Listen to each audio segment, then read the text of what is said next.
Welcome to Tartarian Tales 45, and this one is going to connect Gemini in the constellations with America, with Naples, and with Tartaria in an incredible text, which I will apologize in advance. I cannot find the link to. I don't know where it's from. It's from a collection of images and text that I have from before I had this YouTube channel, so it's old, and I was searching through them the other day for something amazing that I'll tell you guys about in a later video. But wow, this text is incredible. I had to make a video on it. I couldn't believe that it's just what I'm about to read. It's really interesting, and I hope I can find the book. I realize it's from 1813. I had the sense to write that at least in the text of the file, but the connection here is outstanding, and it gives a totally different impression of what these constellations and our continents might end up really representing. Maybe this is a map of the heavens with also being a map of the lands below and way beyond the poles, way beyond our little trap that we are in. So check this out. I'm even going to read the part before it because it's actually amazing from the page and section before this one, and then I'm going to read this Gemini section. I'll do the text first, and then I'll show a bunch of Naples pictures, America pictures, all different kinds of old art. So definitely take a look at all of this text, and I'll start with the thing before it. Like I just said, it's very interesting about the zodiac. Take a listen to this. It says, in the Egyptian zodiac, which is painted or engraved upon the ceiling of a chamber, that is, in the position in which a spectator would view the concave vault of the heavens, the order is from right to left, agreeing with the apparent motion of the sun from east to west.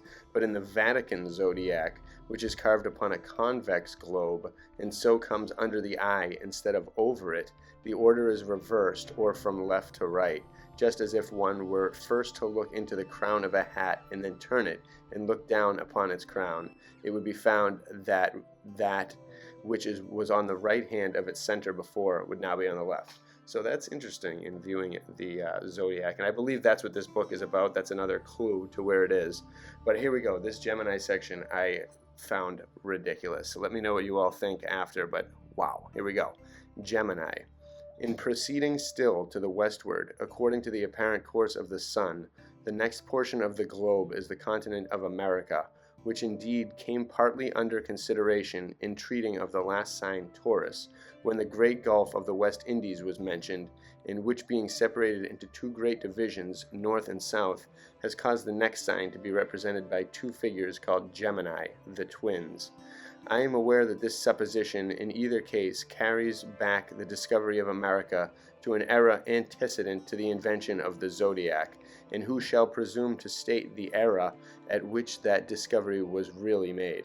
The oldest books we have, the sacred scriptures and Homer, are full of evident proofs of its being most accurately known in those times, but as the reader, without investigation probably, may have given credit to the beautiful fable of Columbus's expedition as a reality, it may be expedient to devote a few short sentences to the examination of that fable. To believe that the Greeks and Romans, parentheses, whether they were in truth the nations they are commonly supposed to have been, or merely fabulous types of other nations, the more natural depositories of wealth, of power, and of science, parentheses, attain to the perfection for which they are celebrated in all the elegant arts of poetry, painting, statuary, and architecture, and at the same time to have had the very limited knowledge we impute to them of the globe they inhabited, is it not to believe and to presume that which is contrary to the course of nature and to the common order of things? Is not such a supposition totally irreconcilable with the habits of two nations so curious and inquisitive as the Greeks and Romans are said to have been? Is there anything in which the appetite so much increases by being gratified as in matters of discovery by land and sea? And does not the common story of Alexander's weeping that he had no more worlds to conquer necessarily imply that he had a full knowledge of that in which he lived? It is admitted that the Romans were acquainted with India and that Alexander himself penetrated there. Could those who had a knowledge of India have remained for any long time ignorant of China? And must not a knowledge of China have led to that of Tartary, and of Tartary in process of time to that of America, it being recollected that the Chinese, if not the Tartars, have been in all ages remarkably addicted to navigation? Such, I apprehend, was indeed the true path of discovery on the Asiatic side of the globe, but it was different undoubtedly on the European side, though by no means such as is commonly understood, and the name alone of Columbus is a record of it. For Columbus, a dove, is a synonym of Tertor, a dove, by which symbol Tartary, from their resemblance in name, was by the ancients enigmatically designated. By a like interpretation, the name of Pizarro, one of the first conquerors in America, will be found to be only the same as Serapis reversed. And I have somewhere met with an engraving of either a gem or a statue inscribed Zeus ex partes, it looks like, in which North America was portrayed under a human figure sitting, with the three-headed dog Cerberus answering to South America at his feet. So again, Montezuma, supposed to be one of the great American heroes, I take to be no other than an index, pointing by his name Montezumo to the vast height of the Andes Mountains.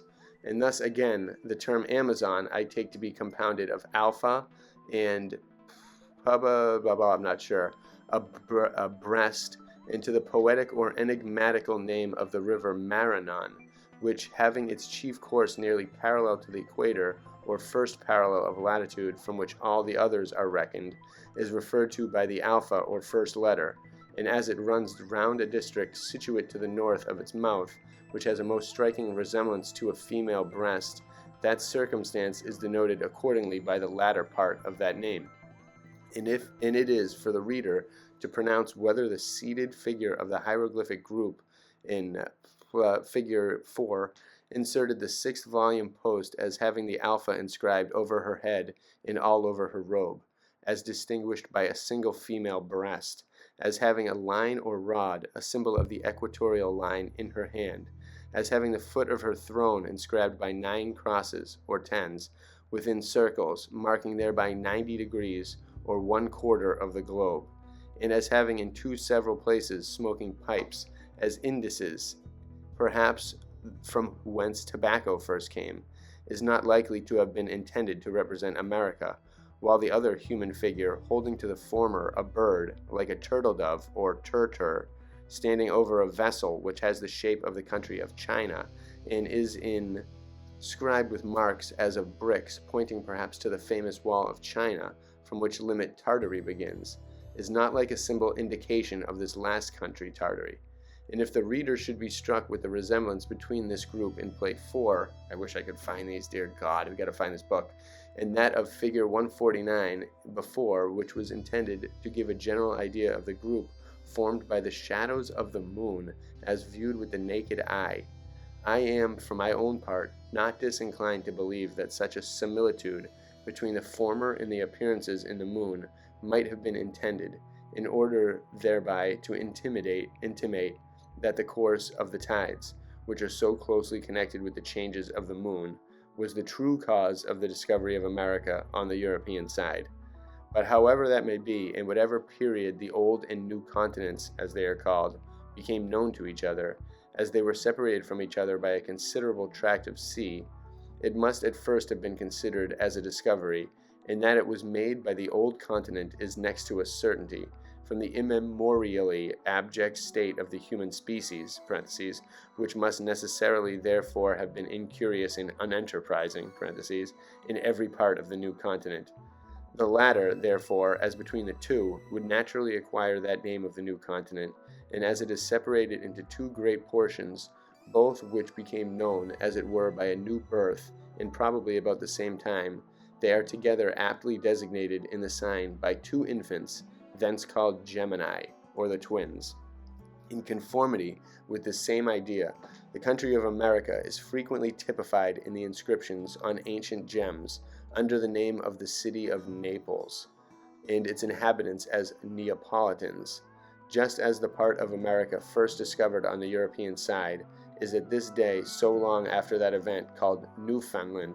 Many ancient writings also treat of America under the name of Naples, and hence it was that a certain disease, which unquestionably had its origin in America, has been said to have become first known in Europe at the siege of Naples, about 3 centuries ago, parentheses, that is about the time of the supposed first discovery of America, according to when this book was written. But we should be nearer the real truth if we understand thereby not the city of that name in Italy, but the undiscovered country of America. The number of proofs that America was perfectly well known to the ancients is without limit, some of which will appear in the future progress of this volume, and others most conclusive in the next. But to return to my subject, the reason for designated the third sign by the name of Gemini or the twins is not merely, parentheses, as above in part assigned, parentheses, the circumstance of the continent of America being divided into two great separate portions. The true prototype of the sign is to be found in the West Indian Gulf, which lies in the middle between those two divisions of the continent, which gulf will be seen on inspecting the map to resemble two boys, the head and face of the one situate in the smaller Gulf of Mexico, and those of the other in the Gulf of Panama by terra firma, with their arms apparently intertwined together, as they are copied from their prototype in this figure, which I'll show again.